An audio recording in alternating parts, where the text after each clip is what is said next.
నేను అడుగుతా ఉన్నా, ఇదే రకమైన పాలనకు సంబంధించి నేను క్వశ్చన్స్ అడుగుతా ఉన్నా. చంద్రబాబు నాయుడు గారిని అడుగుతా ఉన్నా, పోలీసులను అడుగుతా ఉన్నా, అయ్యా మీరు చేసేది న్యాయంగా ఉందా, మీరు చేసేది ధర్మంగా ఉందా అని చెప్పి నేను అడుగుతా ఉన్నా. మీరు చేస్తూ ఉన్న ఈ రాంగ్ ప్రెసిడెంట్ వల్ల రాష్ట్రం ఈరోజు బీహార్ కన్నా నాశనమైన పరిస్థితుల్లో ఈరోజు తయారవుతా ఉంది రాష్ట్రం. ప్రతి చర్య మనం చేసేది డెమోక్రసీలో సిగ్గుతో తలొంచుకునే కార్యక్రమానికి మీరంతా కూడా సిగ్గు లేకుండా చేస్తూ ఉన్నారు. ఇదే లింగమైన అడుగుతా ఉన్నా, వీళ్ళల్లో కొట్టిన పోలీసులు కేసులు పెడతా ఉన్నారు. వీళ్ళ దగ్గరికి వచ్చి 20 మంది వీళ్ళని అటాక్ చేస్తే కేసులు పెట్టింది ఎంతమంది మీద? కేవలం 2 మీద మాత్రమే కేసులు పెట్టారు. ఇదే దాంట్లో క్రియాశీలకంగా వ్యవహరించిన రమేష్ నాయుడు మీద ఎందుకు కేసు పెట్టలేదు, మిగిలిన వాళ్ళందరినీ కేసులోకి ఎందుకు తీసుకొని రావడం లేదు అని చెప్పి ఇదే పోలీసులను, ఇదే చంద్రబాబు నాయుడు గారిని అడుగుతా ఉన్నా. ఇదే గ్రామంలో ఇదే తెలుగుదేశం పార్టీకి సంబంధించిన ఎమ్మెల్యే బంధువులు, వీళ్ళంతా బంధువులను తెలిసినా కూడా రెచ్చగొట్టే కార్యక్రమం సాక్షాత్తు ఈ ఎమ్మెల్యే కొడుకు ఇక్కడికి వచ్చి ఈ గ్రామంలో 27 తారీఖు ఆయనే వచ్చి రెచ్చగొట్టే కార్యక్రమం చేసిపోయినా కూడా ఆయన మీద కూడా కేసు ఎందుకు పెట్టడం లేదు అని అడుగుతా ఉన్నా. వాళ్ళందరినీ కూడా తప్పించే కార్యక్రమం చేస్తూ ఉన్నారు. తూతూ మంత్రంగా 2 మీద మాత్రమే కేసు పెట్టారు. కానీ ఈ హత్యను ప్రోత్సహించిన ఎమ్మెల్యేను కానీ ఎమ్మెల్యే కుమారుడు కానీ వారి మీద మాత్రం ఎటువంటి చర్యలు కూడా తీసుకోలేదు. కంప్లైంట్ చేసినా కూడా 27వ తారీఖున 28వ తారీఖున మా ఇళ్ల మీద దాడి జరుగుతూ ఉంది, మాకు పోలీస్ ప్రొటెక్షన్ ఇవ్వండి అని చెప్పి కంప్లైంట్ చేసినా కూడా పోలీసులు ఎందుకు పట్టించుకోలేదు అని చెప్పి చంద్రబాబు నాయుడు గారిని అడుగుతా ఉన్నా, పోలీసులను కూడా అడుగుతా ఉన్నా. ఇదే ఎస్ఐ సుధాకర్ అనేవాడు వీడియో కాల్స్తో ప్రతి ఎంపీటీసీలని కూడా తానే ప్రలోభాలు పెడుతూ తన ఫోన్లో నుంచే వీడియో కాల్స్తో వాళ్ళతో ఫోన్లో మాట్లాడించి తానే క్రియాశీలకంగా ఇదే రామగిరి మండలానికి సంబంధించిన ఎస్ఐ కేసు పెట్టినా కూడా యాక్షన్ తీసుకోకుండా తానే ఇవన్నీ చేస్తూ ఉంటే ఎందుకు ఆ ఎస్ఐ మీద యాక్షన్ తీసుకోవడం లేదు, ఎందుకు ఆ ఎస్ఐ ఫోన్ రికార్డ్స్ను ఎందుకు పరిగణలోకి తీసుకోవడం లేదు అని చెప్పి కూడా గట్టిగా అడుగుతా ఉన్నా. ఇదే లింగమయ్యతో పాటు కొడుకు శ్రీనివాస్పై కూడా దాడి చేశారు.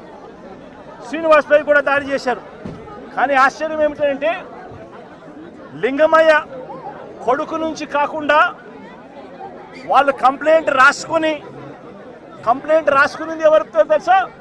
వాళ్ళంతకు వాళ్ళే ఒక పేపర్ మీద రాసుకొని వచ్చి పోలీసులు చదువు రాదని చెప్పి లింగమయ్య భార్యతో ఏలుముద్ర బలవంతంగా చేయించుకున్నారు. ఇది న్యాయమేనా అని అడుగుతా ఉన్నా.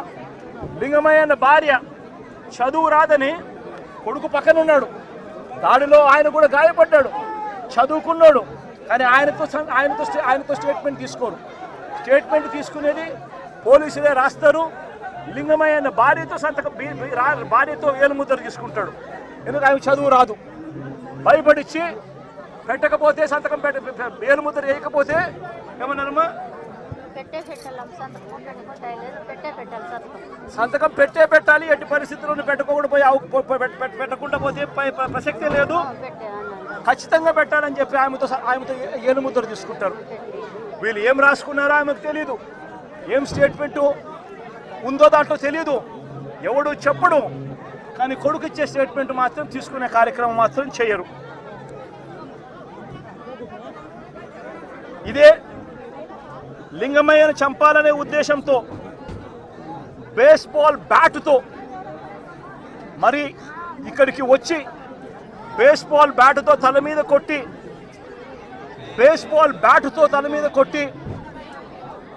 చంపిన నేపథ్యంలో ఎక్కడ కూడా పోలీసులు నమోదు చేసిన కేసుల్లో ఎక్కడా కూడా బేస్బాల్ బ్యాట్ ఉందని, బేస్బాల్ బ్యాట్తో కొట్టారని చెప్పి ఎక్కడా రాయరు.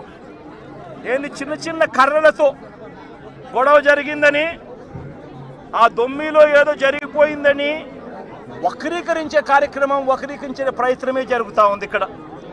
ఆశ్చర్యకరమైన విషయం ఏమిటంటే పోలీసులు విచారించిన 8 మందిలో 5 మంది మాత్రమే లింగమయ్య కుటుంబకులు.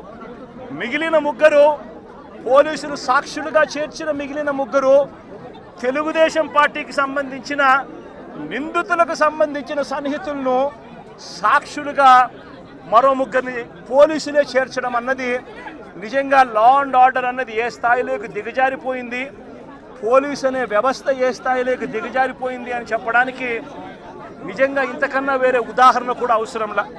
అంటే వీళ్ళే మనుషులను తప్పించేదానికోసం సాక్షులను కూడా వీళ్ళకు కావలసిన సాక్షులను మాత్రమే వీళ్ళు ఇప్పుడే యాడ్ చేసుకొని దానికి మళ్ళా లింగమయ్య అన్న భార్యతో ఏలుముద్ర చేయించుకొని వీళ్ళంతకు వీళ్ళే కేసును బిల్డప్ చేస్తూ ఉన్నారనంటే ఇంతకన్నా దారుణమైన పోలీసు వ్యవస్థ ప్రపంచ చరిత్రలో ఎక్కడైనా ఉంటుందా అని అడుగుతూ ఉండ.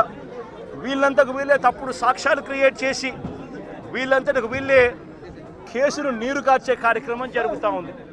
నేను ఒకటే చెప్తా ఉన్నా, ఇక్కడ రామగిరిలో జరిగిన విషయమైనా కానీ రాష్ట్ర వ్యాప్తంగా వీళ్ళు చేస్తూ ఉన్న అన్యాయాలు అయితేనేమి, తిరుపతిలో డిప్యూటీ మేయర్ ఉప ఎన్నిక జరిగితే ఏకంగా బస్సులో ఉన్న కార్పొరేటర్లను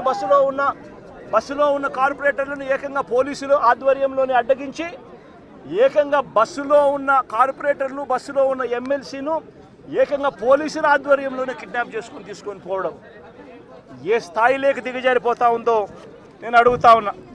చంద్రబాబు నాయుడు గారి సొంత నియోజకవర్గం రామకుప్పంలో జరిగిన ఎంపీపీ ఎన్నిక కూడా అదే పరిస్థితి.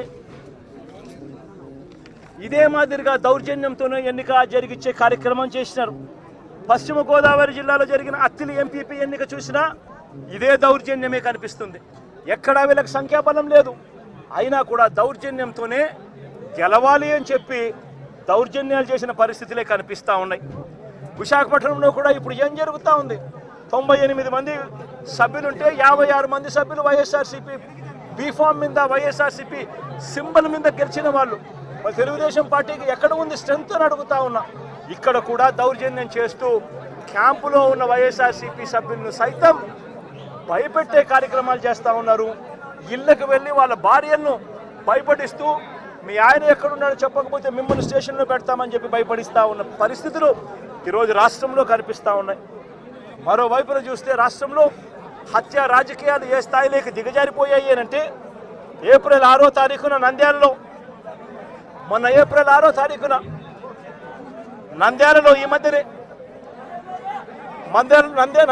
నంద్యాల జిల్లాలో సిరివెల్ల మండలంలో యార్లగడ్డ కాన్స్టిట్యున్సీ ఇందూరు ప్రతాప్ రెడ్డి అని చెప్పి మా పార్టీకి సంబంధించిన మండల కన్వీనర్ ప్రతాప్ రెడ్డిపై దారుణంగా హత్యాయత్నం చేశారు. ఇదే చంద్రబాబు నాయుడు గారు ఇదే ఇందూరు ప్రతాప్ రెడ్డి అనే వ్యక్తి దేవాలయంలోకి వెళ్ళి పూజ చేస్తూ ఉండగా దాడులు చేయించాడు. ఇదే చంద్రబాబు నాయుడు గారు ముఖ్యమంత్రిగా ఉన్నప్పుడు 2017లో ప్రతాప్ రెడ్డి అన్నను ప్రభాకర్ రెడ్డిని అతని బావమర్దిని చంద్రబాబు నాయుడు గారి దగ్గర నుండి చంపించారు. చంపించిన తర్వాత మా ప్రభుత్వం వచ్చిన తర్వాత ప్రతాప్ రెడ్డికి మేము గన్మెన్ సౌకర్యం మేము కల్పిస్తే చంద్రబాబు నాయుడు గారు వచ్చిన తర్వాత ఆ గన్మెన్ను తీసేసి చివరికి ప్రతాప్ రెడ్డిని చంపే కార్యక్రమం చేయడానికి ఏకంగా చంద్రబాబు నాయుడు గారు పురమాయించిన పరిస్థితులు మన కళ్ళ ఎదుటే కనిపిస్తూ ఉన్నాయి. మరోవైపున గత ఏడాది ఆగస్టు 3వ తారీఖున నంద్యాల జిల్లా మహానందిలో శ్రీశైలం నియోజకవర్గంలో సీతారాంపురంలో పసుపులేటి పెద్ద సుబ్బరాయుడు అతి దారుణంగా చంపిన ఘటన కూడా చూసాం. ఆ సుబ్బరాయుడు గారిని చంపినప్పుడు నేను కూడా ఆ ఊరికి వెళ్ళి తనను పరామర్శించి ఎంత దారుణంగా చంపారు, జరిగినది ఎంత అన్యాయము అని చెప్పి కూడా ప్రశ్నించడం జరిగింది. ఆ ఊరు నుంచి కరెక్ట్గా 10-15 నిమిషాల్లోనే జిల్లా హెడ్ క్వార్టర్స్, అక్కడే ఎస్పీ ఉంటాడు. అయినా దగ్గరుండి హత్య చేయించడం జరిగింది. అదే గ్రామంలో వైఎస్ఆర్సీపీకి సంబంధించిన బీసీ నాయకుడు సుబ్బరాయుడును చంపించే కార్యక్రమం.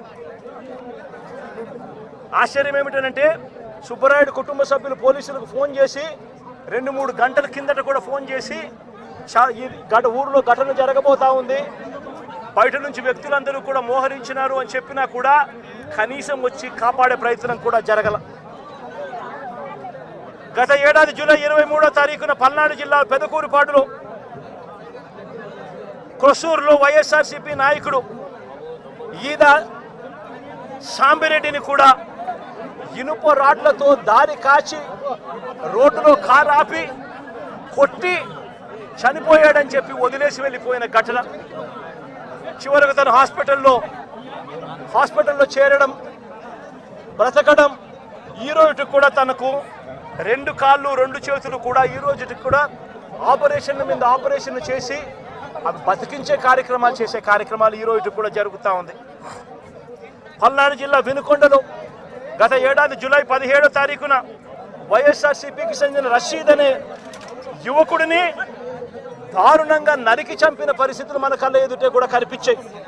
ఈ ఘటన నేషన్ వైడ్ ఢిల్లీలో మేము దీక్ష చేస్తూ రషీద్ను చంపిన నడి రోడ్డు మీద చంపిన ఘటనను కూడా ఢిల్లీలో దీక్షను చేస్తూ యావత్ దేశానికి కూడా చూపించిన పరిస్థితి కూడా చూసాం.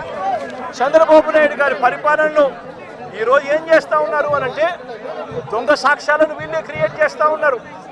వీళ్ళే దొంగ సాక్ష్యాలను క్రియేట్ చేసి వీళ్ళకు నచ్చని నాయకులందరినీ కూడా ఒక పద్ధతి ప్రకారము కేసుల్లో ఇరికించి జైళ్ళ పాలు చేసే కార్యక్రమము, చంపించే కార్యక్రమాలు దగ్గర నుండి చంద్రబాబు నాయుడు గారు చేస్తూ ఉన్నారు. మొన్ననే పోసాని కృష్ణమురళిని చూసాం. పోసాని కృష్ణమురళి అనే వ్యక్తి సినిమాలో దర్శకుడు. ఆ మనిషి చేసిన తప్పల్లా ఏమిటంటే నంది అవార్డు తనకు ఇస్తే నంది అవార్డును తాను తీసుకోలేదు. తీసుకోకుండా కుల వివక్ష పాటిస్తున్నారు అని చెప్పి ఒక స్టేట్మెంట్ ఇవ్వడం ఆయన చేసిన తప్పు. 2017లో ఆయన చేసిన ఈ తప్పుకు ఈరోజు ఇన్ని సంవత్సరాల తర్వాత ఆయన మీద 18 కేసులు పెట్టి ఆయన జైళ్ళ చుట్టూ తిప్పి ఏకంగా నెల రోజుల పైన ఆయన జైల్లో పెట్టించే కార్యక్రమాలు చేశారు. దళిత మాదిగ సామాజిక వర్గానికి సంబంధించిన మాజీ లోక్సభ సభ్యుడు నందిగాం సురేష్ పై తప్పుడు కేసులు పెట్టి ఏకంగా 145 రోజులు అతన్ని జైల్లో పెట్టడం కూడా చేశారు. మాజీ ఎమ్మెల్యే పిల్లని రామకృష్ణారెడ్డి ఇతని మీద కూడా కుట్రపూరితంగా తప్పుడు కేసులు పెట్టి 55 రోజుల పాటు ఇతన్ని కూడా జైల్లో పెట్టించే కార్యక్రమాలు చేశారు. దాడులు చేసేది టీడీపీ వాళ్ళైతే జైల్లో పెట్టింది మా వాళ్ళను, వైఎస్ఆర్సీపీకి సంబంధించిన వాళ్ళను జైల్లో పెడతా ఉన్నారు. పోలీసులు క్రియాశీలక పాత్ర పోషిస్తూ ఉన్నారు. వల్లభనేని వంశీ తాను ఘటనా స్థలంలో లేడు అని చెప్పి ఏకంగా తెలుగుదేశం పార్టీ ఆఫీసు దాడి జరిగిన ఘటనలో తాను లేడు అని చెప్పి ఏకంగా కోర్టులోకి వచ్చి తెలుగుదేశం పార్టీకి సంబంధించిన వ్యక్తి, పనిచేస్తూ ఉన్న వ్యక్తి కోర్టు 18 సార్లు ఆయనకు వాయిదాలు పిలిస్తే 18వ తారీఖు రాని తప్పని పరిస్థితిలో పోలీసులే తనను ప్రవేశపెడితే కోర్టు ముందర తానే వంశీ అనేవాడు అక్కడ లేడు అని చెప్పిన తర్వాత కూడా వంశీని అదే కేసులో ఇరికిచ్చి వంశీని ఇబ్బంది పెడుతూ